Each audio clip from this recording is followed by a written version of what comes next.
So, the best way to strengthen it is to become really present with your senses and your human experience, to be present in nature, present in your body, to really be present with your inner child, because that is the most intuitive, playful, creative part of us. I think that our intuition wants to be expressed through fun, joy, curiosity, exploration. So the more we get in the field work of our own life, doing, playing, trying new things, feeling, Mm-hmm. touching, sensing, Mm-hmm. noticing, we are strengthening our intuition. Hi, everybody. Welcome back to another episode of Our Core Things. I'm your host, Claudia, and this podcast is about self trust, alignment, and returning to our authentic selves. My guest today is Kate Van Horn. Kate is an intuitive reader, psychic mentor, author of The Inner Tarot, as well as a fellow Substack writer. And that's where I found out about her work. I was very, very drawn to Kate's work, both conceptually as well as aesthetically. I have read other articles, listened to podcasts by other intuitives and psychics, but I feel that her work spoke to me because it's such a unique combination of different modalities. And I find it fascinating how she blends tarot, Chinese feng shui, energy work, and affirmations into something that's uniquely hers.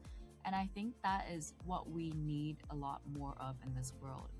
It's to combine all of our different gifts and passions and create something that's uniquely ours. That's also what I'm doing here on Our Core Things. I am very excited to have Kate on the podcast today. I actually have had a personal intuitive session with her a few months ago as well, and I found that very valuable. So I'm sure this will be a very exciting conversation and much needed at this time. So, hi, Kate. Hey, thanks for having me. What a Um, fabulous intro. Thank you, thank you. Well, it's genuine and it's all because I am very inspired by what you do. I would love to start off with your career because even though in the spirituality industry, people might be more familiar with that, but in general, I think it's still like a little bit vague for many people. They might not really know what that really means. So, can you tell me what you do as an intuitive reader and a psychic mentor? Absolutely. So I agree. I think it can feel a little out there for some. Mm-hmm. And honestly, I equate intuition with our authenticity. So when I'm working with anyone, whether it's in a one on one setting that we do a reading or it's a larger container of time where we're practicing their intuitive skills, we're just gathering tools that allow them to feel more in touch with their energy, more in kind of flow with how their authenticity wants to be presented in the world and how they interact.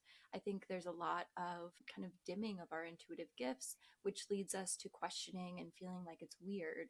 But intuition is actually our most natural and organic state.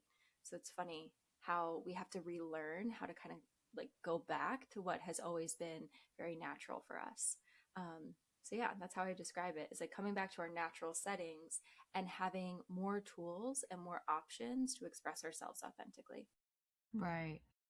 And what would you say intuition means to you? Intuition to me feels like following truth.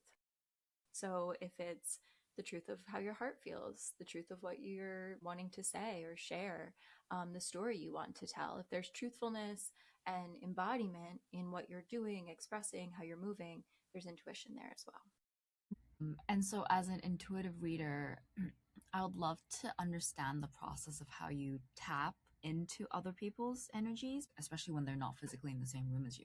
Totally. So I definitely think that there are some people who prefer to channel in person. That has never been my process, but really what it is as soon as you kind of make that commitment and like sort of contract together in booking a time, setting intention, both arriving in the space energetically, energy knows no time or space. So if you prefer to channel with someone in person because you can feel that, amazing, but technically energy can go where we direct it. So when we say, okay, we're going to meet at this time and our, energetic body will be open to whatever's meant to come through, that really is enough if we trust it to be. So in that case, like you were like, cool, like I know we're arriving in this moment and doing this, and I had the same. So there was that transference of energy there. Right. Well, maybe let's take a few steps back to when you first became an intuitive reader and psychic mentor. How did you realize you had these gifts? Did you feel like a particularly sensitive child or young adult and you really felt that you could read other people's energies? So, yes, I was very sensitive. I used to believe it was anxiety. So, I had gone Mm-hmm. through quite a bit in my childhood, as many as of us have. But when I was around the age of like 23, 24, I started going into deeper treatment and commitment to my mental health and healing, and was actually diagnosed with PTSD. So, at that point in my life, I started to really want and desire a spiritual practice for myself. I wanted to have a connection to faith and my intuition so that I could navigate this new kind of label and reality and start to like rewrite the story that my inner child had been carrying. So it was at that time where I started to pull tarot cards, I was journaling more, I was practicing meditation in combination with some other therapeutic tools and settings. And it just started to kind of come online because I was finally feeling like I had an outlet for some of these like harder feelings or more techniques to process my own energy. So little by little, as I started to peel back some of those layers of just understanding myself, I started to then get really curious. What would this look like if applied in like the psychic space? And because I had been pulling tarot for a while and learning on myself, of course, the language was starting to be built. You know, this idea of like, oh, could I use this to read for others? Could I share that space with them and make them feel really seen? um I just, yeah, so I started to practice. I worked with different mentors when I felt ready, like different people who taught me and kind of passed down protection rituals, boundaries, discernment. My Capricorn nature really kicked in and I took it very seriously from the start. um Love that. because I was like, I don't want to be overwhelmed, I don't want to be porous or open to too much. So I really studied under a couple great teachers for a few years and practiced and practiced and practiced. Well, you touched on so many points that I'd love to explore more. One point is how you said you learned discernment, protecting your own boundaries. So I think a lot of people have been talking about showing up more, either online or in person, and being bigger and being more visible. You mentioned this in your recent article too. It's just a topic that seems to come up a lot recently, and I have felt that calling as well. But I am also energetically very sensitive. I'm a Pisces, and also in human design, I'm a 5-1 manifesting generator. So I know that the 5 means a lot of people project onto me as well. Whenever I put myself out there more, I do feel a bit of like this energy that's like coming towards me. I don't really know how to put it, but I would love to hear like what type of protection rituals or like energetic boundaries that people like myself who are energetically sensitive, how do you protect yourself when you also are putting yourself out there more and wanting to share your voice? Yeah, that's a great question because you're absolutely right. It does seem like this is a really hot topic right now. Like everyone wants more visibility, and it's beautiful to take up more space and to get more comfortable in that. But the thing is, as well, is if we are projecting a certain energy, it can be very draining to us. So sometimes we perceive that as, oh, I picked up other people's energy, when in addition you could also be overextending yourself to try to like prove or present a certain way. So I think that's an interesting thing to keep awareness of, is like balancing that. But to go to the protection spells or rituals, you know, there's a lot of different techniques. Everybody's a little different. I do a combination of all of the above, but I definitely recommend creating like a visualization practice that you can do in a couple minutes before maybe turning on your camera to go online, or to before a meeting, or whatever setting you feel like you want to kind of show up. So visualizing those forms of protection, and I guide people in coming up with their own visual cues that are going to feel natural to them, so that they're not just like going through my motions of a protection ritual, because we want it to feel really sacred. So Mm-hmm. that's like a mini meditation. I speak a lot about the power of words. I think we can really declare, I am protected in this moment. We can cast that spell through our words, and that can do a lot and have a lot of power as well. I think protecting through boundaries with your body, like how you hold yourself, if someone wants to wear a piece of jewelry close to their chest, or maybe how they cleanse after a certain experience, like go for a walk, move, so on. All of that can be protection when we're placing the intention of protecting into the actual act. So Mm-hmm. I think it's important to create quite a like toolkit, so that you can dabble and you can experiment and play with what makes you feel like your energy is sovereign and yours. Yeah. Yeah, that's very important. Feeling that our own energy is protected. So we were talking about the fact that a lot of people are wanting to be more visible. Do you think energetically there's any reason for that? I'm just very curious because I see not only you write about it, but a lot of other people on Substack, on Instagram are also doing visibility challenges.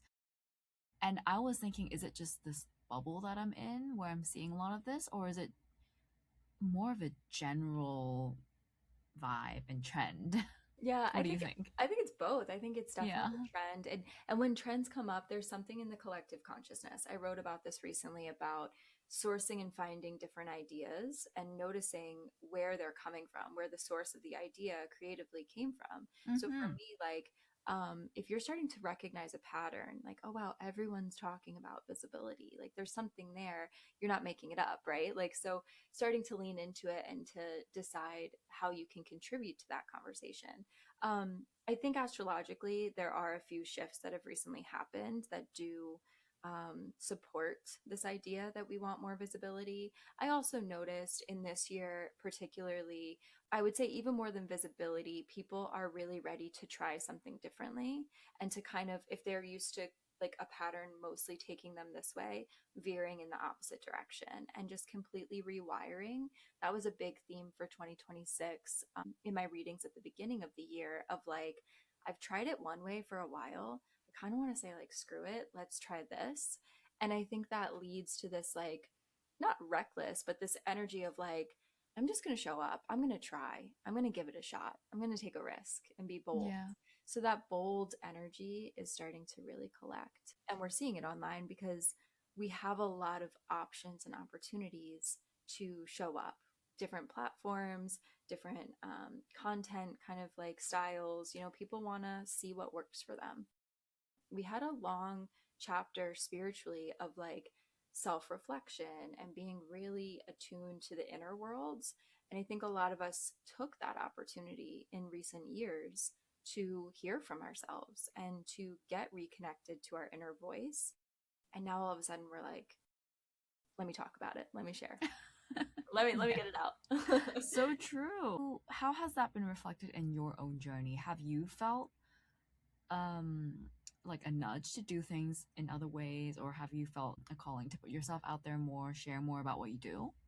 Yeah, I always am mindful of like, it's funny, I'm a really shy person. Like, I don't love doing a lot of those things naturally, but then I always remind myself that it's in service to the work that I do. It's not because I necessarily love to be visible, it's because I love to share what I'm passionate about. So that reframe helps me a lot, like the mindset shift itself. But I'm trying to try different formats, try different things, but I'm always staying in touch with, does this feel true and authentic to me? And if it doesn't, that's okay, but at least I gave it a chance. And Substack has been a really fun platform for me to do that because I had been online creating content for 10 years previously on, you know, Instagram, and I had a TikTok era, and just Substack felt like a really clean slate to like Mm-hmm. say what I want to say and, you know, kind of be who I want to be there.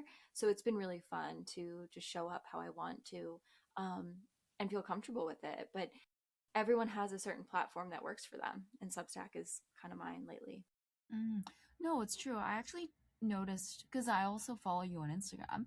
I noticed that you've been putting more reels and Yeah. videos of Yeah. yourself speaking. I think that's new, right? Yes, it is new. I don't Yeah. know how long it will stick, but Yeah, I think I have the same uh I guess a little bit of a fear of visibility of going too loud. And I think a lot of women do. Is that a pattern that you've noticed in some of your intuitive readings that people have that fear? And is that something that you feel as well when you do your readings?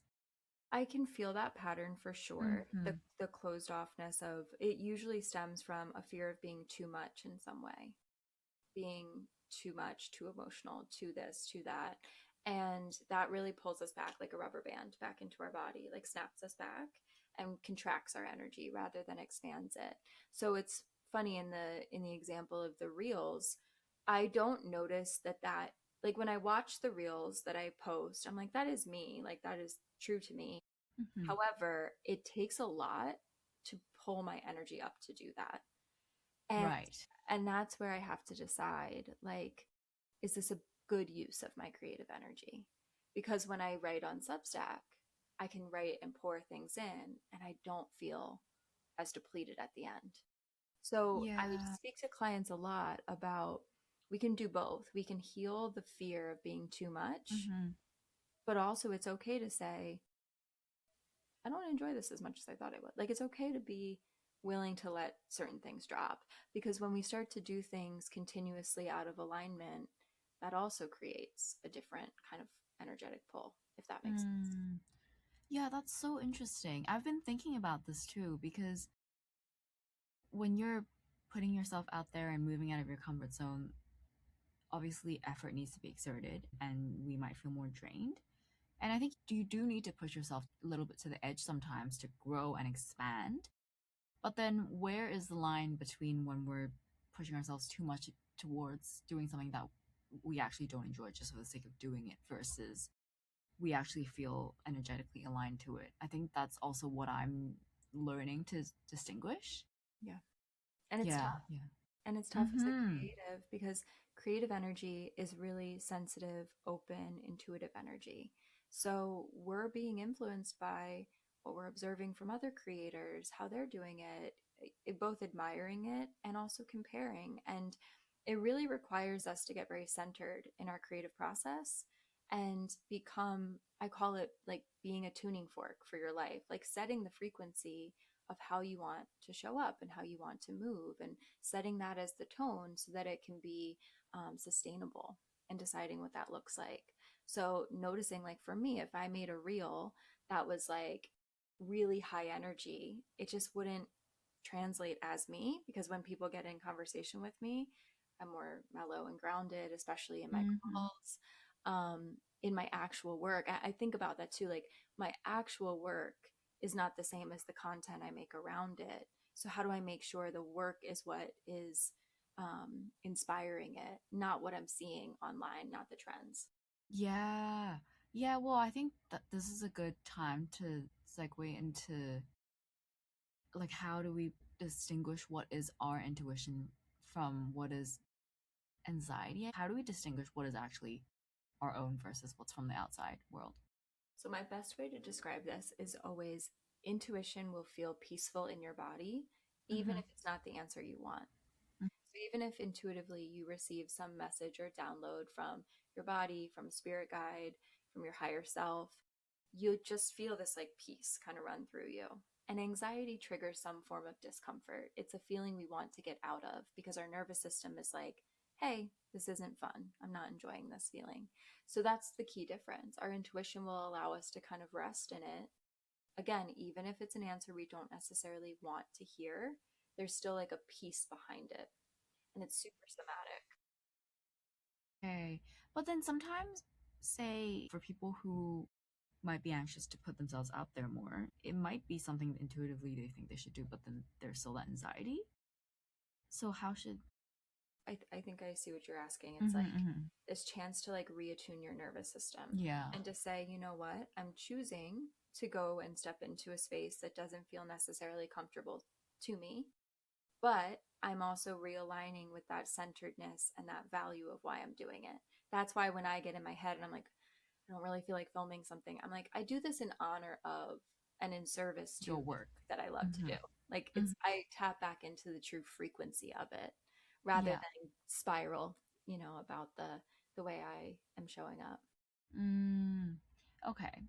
Right. So intuition feels calming in our bodies and it doesn't cause panic or a lot of anxiety.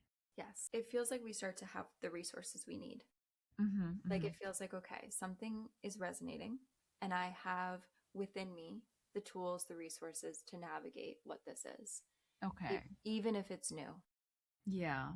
And that's where, if I'm using a different example, that's where if I'm coaching someone and we're practicing channeling and they're starting to get very anxious about what's coming through, we pull back, we slow down, because that's usually not how it feels. And that's why I say a reading, be it, provided to you by a reader or something you do for yourself, shouldn't really like surprise you or shock you. Like a shocking reading is not common. It usually feels very validating, very confirmational, very supportive. That So, is true. yeah. That's what I So, felt about your reading for me. thank you. I appreciate that.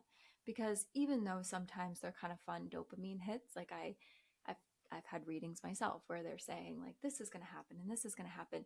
And when I felt into it, I was like, I don't know, like that doesn't feel true to me. It feels exciting and interesting. You're saying some like really big goals and big opportunities, but then it doesn't happen, right? So I think that's the thing that people equate psychic readings with, is like fortune telling. Mm, And it's not. It's about supporting and finding and seeing how your own intuition is speaking to you and helping you recalibrate with it. mm-hmm. But is there a chance where, say, a person makes a different decision at certain point, and then, like, if you see a client this month versus if you saw them next month, their reading would be completely different? And decisions are, Mm. I see it online all the time. Like decisions are portals, and they really are. I mean, decisions are what moves energy. I think like one decision leads to so many more intuitive hits. So if someone's feeling really stuck or paralyzed, I say, let's make one decision. Let's make Mm-hmm. the next right decision. And we can be really shocked how much that starts to like snowball the whole energy moving forward. So, yes, and timelines and energies are fluid. But I also believe that every choice we make is kind of setting up the next redirection. So we should never regret them Mm-hmm. Mm-hmm. for her. Yeah. And going back to the conversation about intuition, I would love to hear how you strengthen your own intuition or teach people how to do it, because right now the digital world is so loud, and I think so many people are using AI for so many things that I feel like it genuinely affects their intuition because they're using AI like to decide on things that maybe they should decide for themselves. Yeah. So strengthening our intuition separate from AI, the answer has been the same for a long time, which is to recognize that our psychic senses are very similar to our human senses. They're just, able to see the unseen. That's called clairvoyance, or hear Mm, something, clairaudience.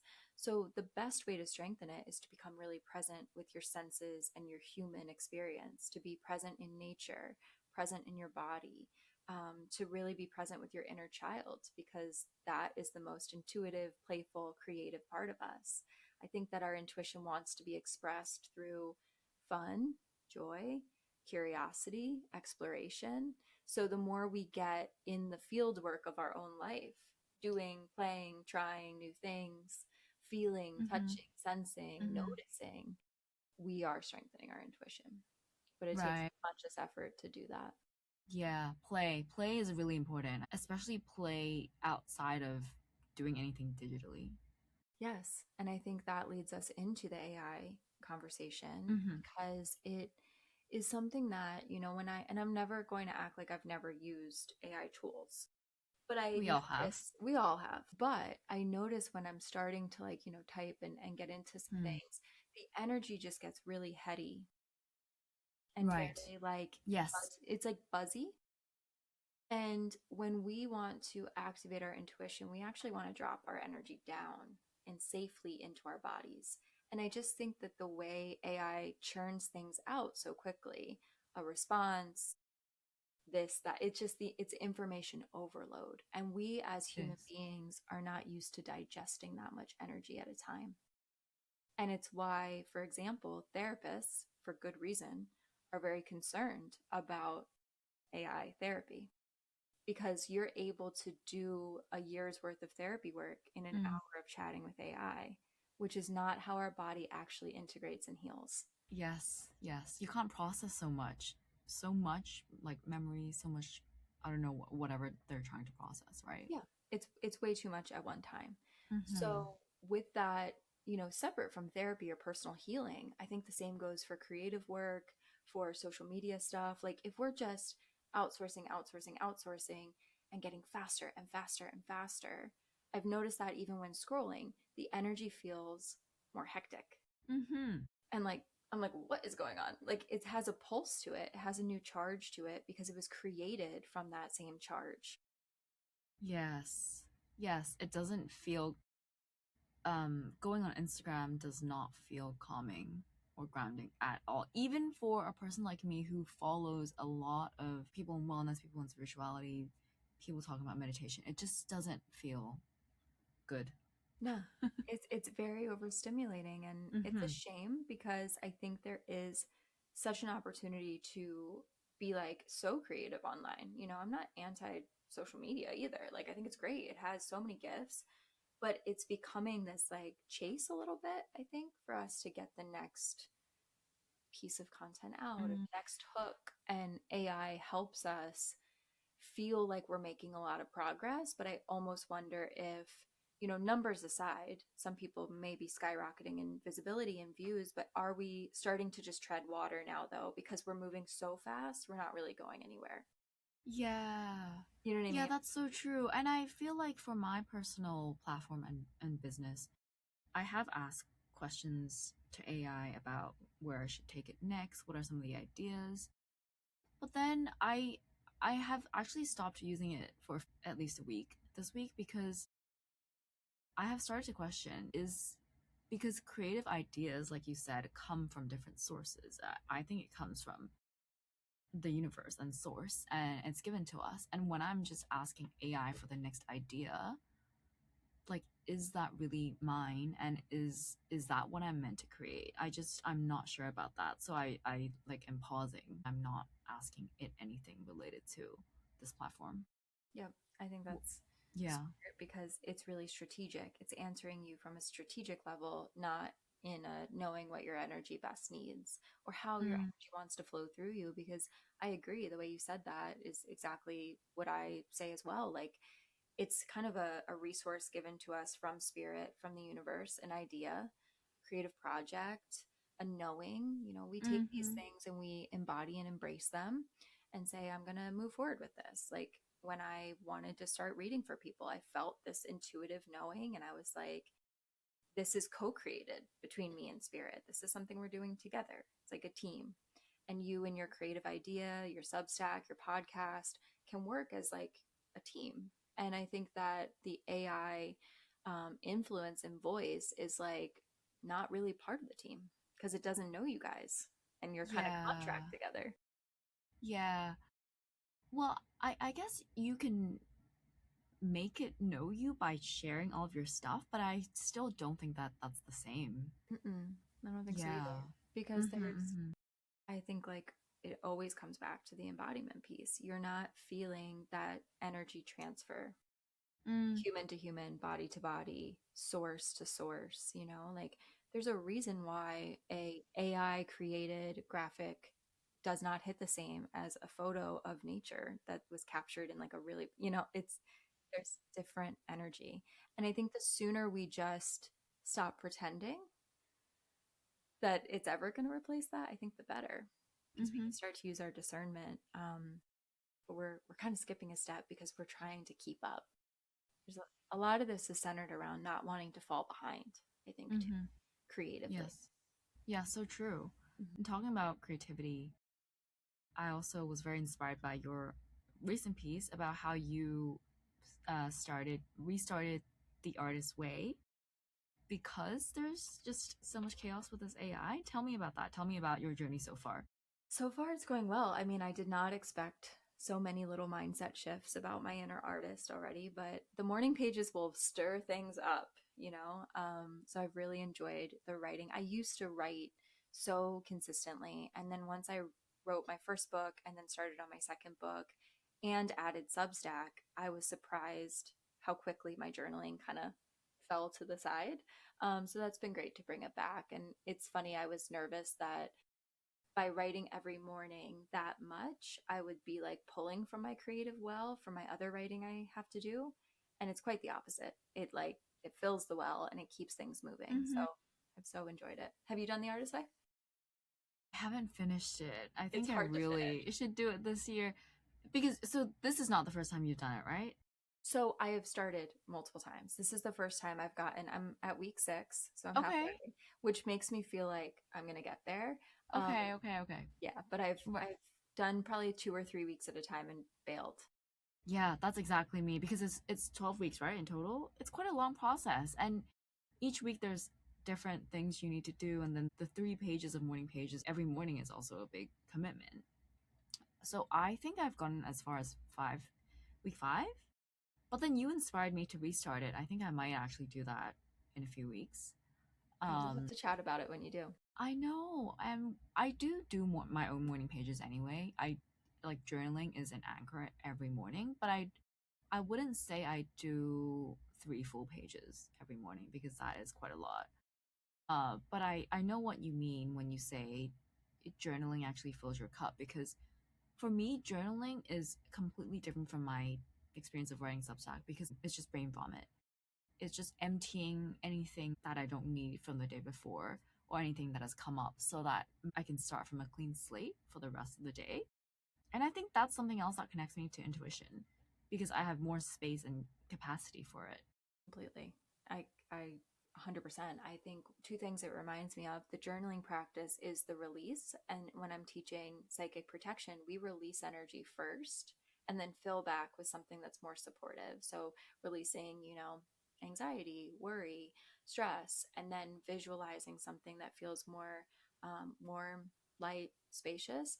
And I also think about in feng shui, like there's the idea of like creating more physical space in your home by decluttering actually invites new chi and life force into the space. It allows you to be more receptive and open to the opportunities to come your way. So I think it's brain space really. So in the act of being creative and wanting to channel creative ideas, we need to carve out that space. And because of AI, social media, the general stress of being a human being right now, there's more chatter than ever. Yeah. So it's not selfish to need to like brain dump everything on a page. Like it actually makes a lot of sense with how much we consume. Mm, do you see this come across and reflected in the intuitive readings you do for your clients? Do you find it harder to like connect with their energy and intuition because there's more chatter or it doesn't really affect that? I do notice Mm. this is such a great question that I haven't really thought of, but it's making sense now. I will say, especially in the last year or so, it does feel like the conversation of I'm so overstimulated and I'm so behind on everything I need to do, and this like yearning Mm-hmm. for simplification. People will say to me all the time, I just want my life like so much more simple. And I agree, same. I do too sometimes, but the fact that that is coming up so often Mm-hmm. is very telling, yeah. Right. So that yeah, so you just hear and feel a lot more overwhelmed.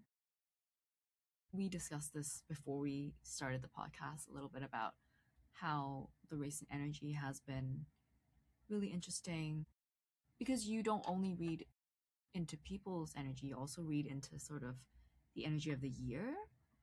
I'd love to hear a little bit about that. Look, firstly, how you do that, and then also what is your sort of energy reading for the remainder of the year? So I typically how I structure like collective readings is I just do a lot of individual readings and then see Mm, the overlapping themes I see. because I admittedly don't want to be, the type of psychic that's like trying to forecast world events, especially not right now. That's not my forte nor what I want to open myself up to. But the individual patterns become very, very clear. And I think that's Mm, very interesting. And it makes us realize we're not so alone in it. But to kind of talk about the remainder of the year, I did put a Substack piece about this too, if anyone listening wants to dive in. But I do feel like we were kind of promised that 2026, I don't know if you heard this online, was going to be like the fire horse year and like super, fire horse. yeah, super high, Yeah, a lot of that.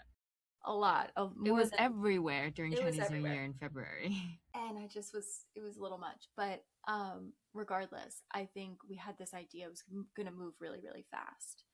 And it really starts to pick up speed, in my opinion, closer to July and August. I think the first six Now. months now, the first 6 months were really like identity based for a lot of my clients. Like, who Mm-hmm. am I anymore? What do I even Mm-hmm. want? Like, what do I need to release as far as my old belief or timeline I had versus like where I am today?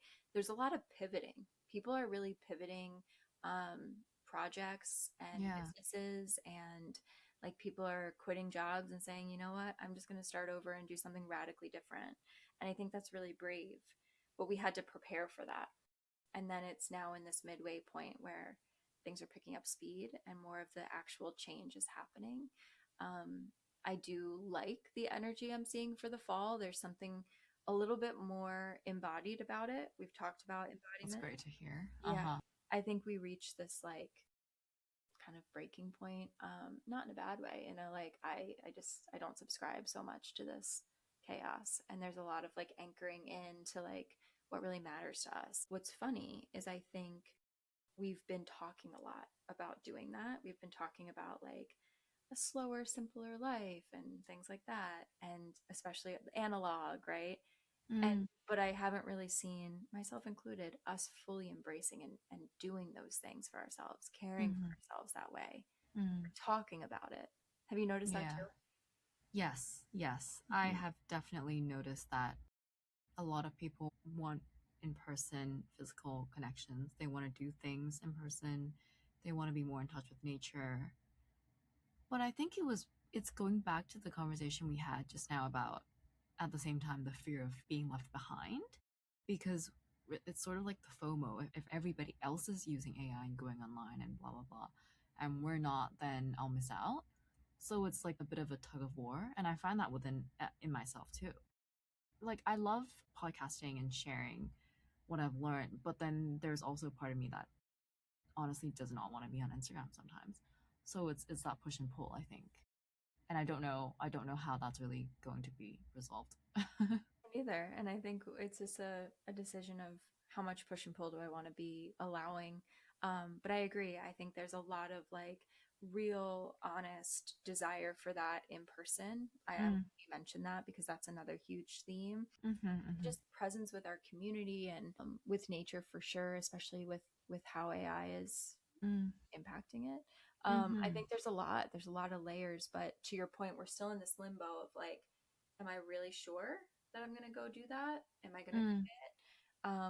I don't want to be left behind. So yeah, I feel that too. And it's right in this middle point of the year where we're kind of starting to be tired of the wishy-washy, and it's time to just Yeah. kind of feel and embrace what you desire and what you want to go after. I mean, for those people who are questioning their identity and sort of knowing the direction but not knowing exactly where they're going yet, are there any grounding practices that you would suggest that can help them ground into their own, I guess, feel more embodied about their own decision making and then make a decision? And it depends on their natural tendency. So I would look Mm, and speak to someone in front of me in this position and try to get a read or just openly ask them mm, what their typical nervous system response is. When I have yeah. a client who's very stagnant, I say, let's just start moving because movement builds movement and Mm, momentum builds momentum. But if I'm noticing someone is very pulled from their body and like not able to sit in that moment of like rest, yeah. I kind of prescribe the Mm-hmm, rest. mm-hmm. So it depends. And it's doing the opposite of your natural reaction because in that shift and that rewire, your body and your intuition are going to be like, what are we doing? This isn't our norm. And then the ideas and the clarity and the intuitive hits can come in because we're not in our regular state. Mm, I see. Yeah, that makes sense to really cater the recommended next step according to the person's current energy and what Pattern. they're Mhm. doing. Yep. Um, so also you mentioned a bit about feng shui just now, and that was a question I wanted to ask you earlier because I'm just so interested in how you're able to combine so many different modalities into your own type of offering. How do you integrate these practices, and why do you think it's necessary to do that instead of just focus on, say, one thing? Because I think not to bring AI back, but I think we can find the systems and the how to and how to optimize. You know, you can very Mm-hmm. quickly find how to best feng shui my home and get a million articles. Mm. And what we're really looking at in all of these practices is how energy is moving through us, Mm-hmm. how we're utilizing it, how we're engaging with it, how it's supporting us or hindering our growth, one or the other, and then moving things around accordingly, redecorating the energy, whether that's in your physical home, in your mind, in your practices. And a part of this too came up when I wrote my book, my first book called The Inner Tarot. Yeah.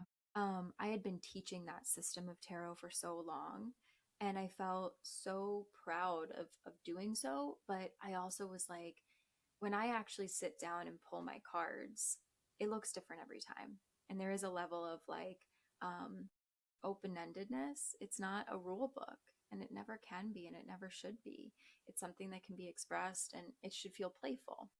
So Mm. when I started teaching tarot, I noticed very quickly that it can get limiting fast. So I think adhering to one system or one tool puts us in a box. And our most intuitive nature is to want to kind of dabble and play and have options because in certain moments, in certain, you know, parts of our day to day or our lives or different chapters, we need different things. And I Mm-hmm. think we're going to see a rise of that from space holders, coaches, mixed modalities, like 100%. any options, because someone Yeah. sits in front of you and they, you know, we can't just like template out their healing process. Yeah. Yeah. Um, I actually had this conversation with other guests on this podcast as well. Quite a few of them are mixing multiple modalities. My friend in Bali, I spoke to 2 weeks ago. She mixes like somatic work and breath work and NLP coaching and yoga. And I feel that's what makes her special. And I think that that's what makes every single coach and their offering unique.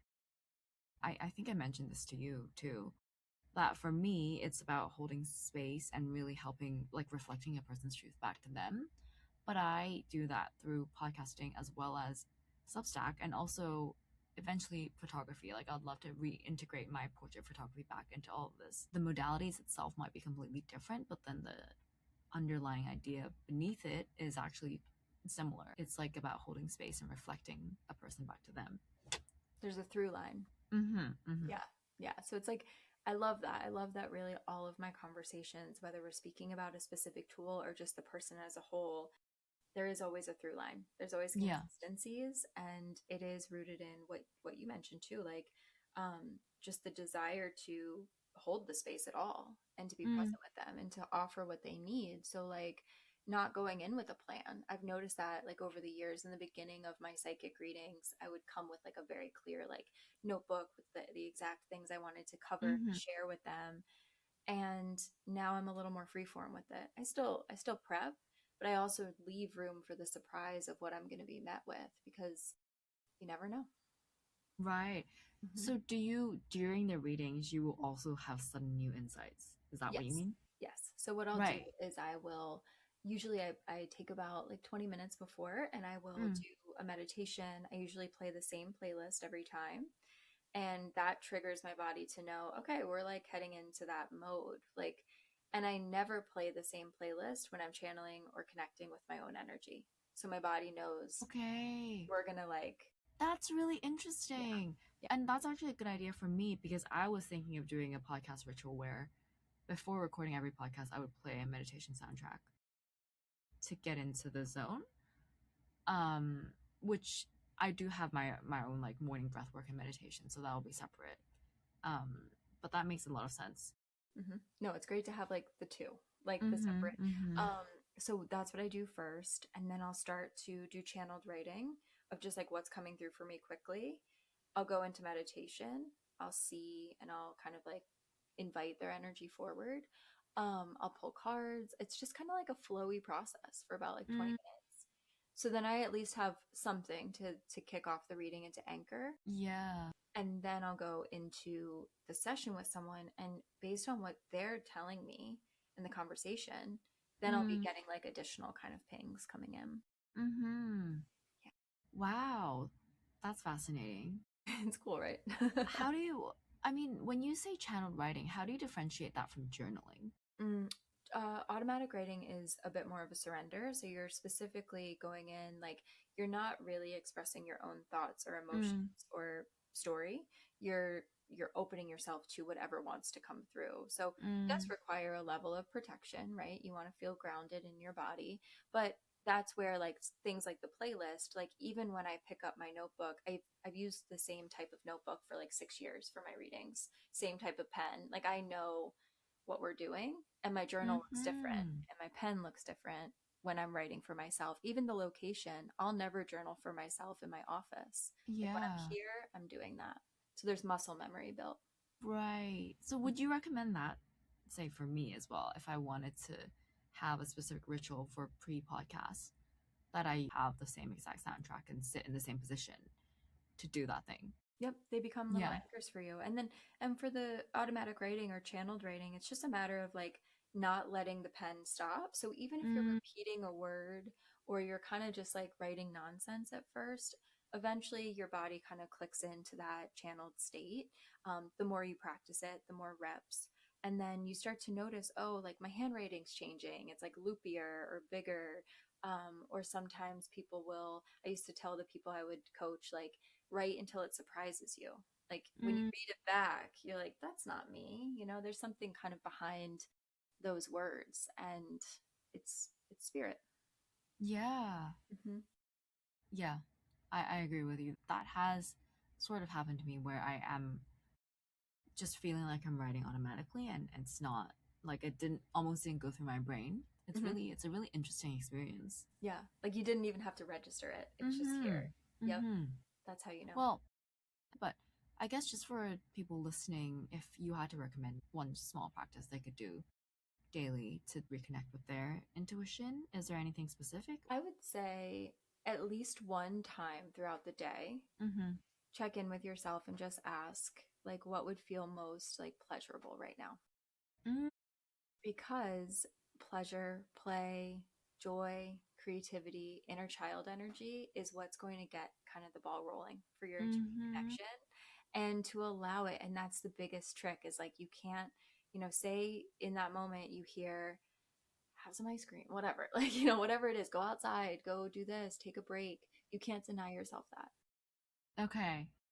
So Yeah. what would feel more pleasurable to me in this moment? Would it be taking the time to like turn on Oh. some good music and a candle and like making it more pleasurable to be here?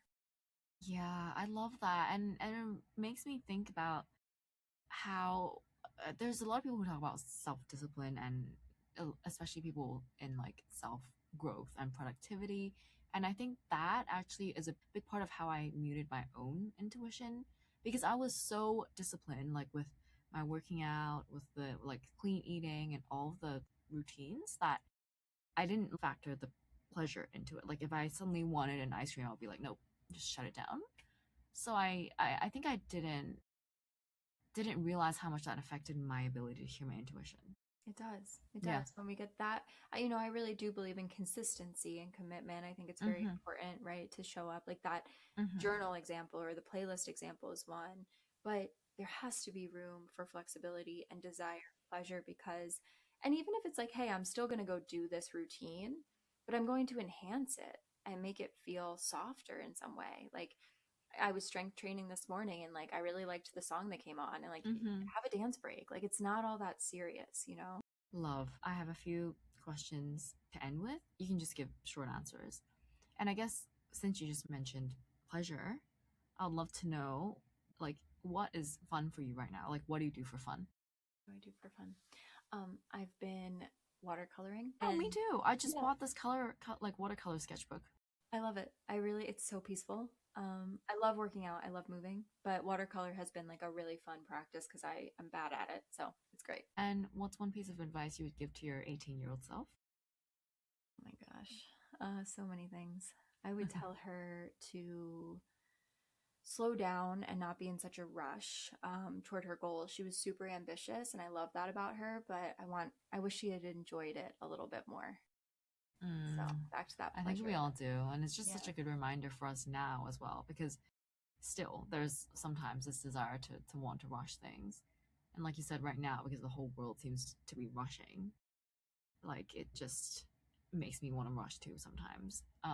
So I would that's such a admire good her reminder. divine timing. Like Yes, like some of her efforts, not that they don't matter, but they're not even going to bring you the results you think because it's yes, not time yet. yes, so true. Yeah. Well, thank you so much for Thank you, joining me Claudia. on our core things today. It's so special to have you on and to have a face to face conversation with you. I really appreciate all of your insights on how to help people, myself included, to connect with intuition, to connect with fun and play and creativity. All of that is just so necessary right now. And your energy, your aura just gives me so much peace, even if it's speaking to you now or when I'm reading your stuff on Substack. I feel that your energy is genuinely grounded and calming, which is why I enjoy reading it so much. So I hope you'll continue to, do what you do, share, experiment, and I'm excited to connect with you more Me too. on all of the platforms we're connected on. Me too. Me too. I'm so grateful and thank you for this conversation and for supporting me. And I'm going to do the same. I'll be looking out for your photography. Thank you. Thank you.